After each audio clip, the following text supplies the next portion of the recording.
Bir saat dini təbliğ eləməkdənsə 3-4 dənə nümunə göstər. Allah'ın da olsun təsirlidir. Ay cavanlar, gəlin futbol oynayın. Futbolun xeyri bilirsiniz nədir?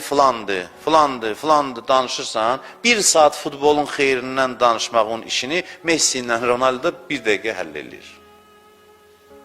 Mən bunu zarafata demirəm, amma həqiqət belədir. Sənin saatlarla söhbətindənsə bunların varlığının effekti daha çoxdur ki, insanlar dəli divanı olur, düşür çöllərə. Deyir ki, mən də onun kimi olum.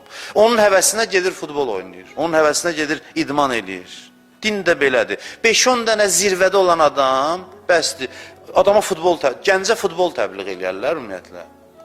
Harada görsən, saatlarla çıxsınca futbol oynayın falan. Futbol elə belə oynanılır ki, 5-10 dənə, 3-4 dənə ulduz uçur və din də belədir elə.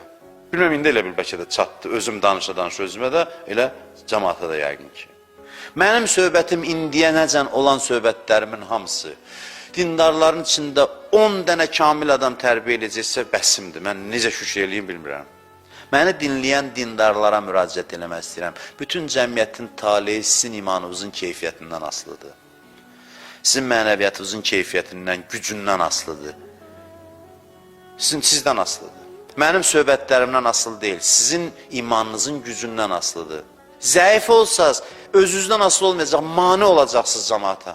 Qohumlara mani olacaqsınız, dostlara deyəcəklər de budur da, bunu güc qoyub bu din bunu çıxardıb ortaya. Bunu nə edirəm axı mən bunun davranışını? Və sizin ayağınıza yazılacaq ki, nə qədər adam dindən uzaq qaldı, sizin ayağınıza yazılacaq. Biz mani oluruq, ay dindar, inanclı insanlar, İmam Zamanın zuhuruna biz mani oluruq. Gəlmirsə bizim günahımızdır. Sadə söz deyirəm, sadə mexanizm. Dindarlar daha yaxşı olanda dinsizlər avtomatik dindar olur.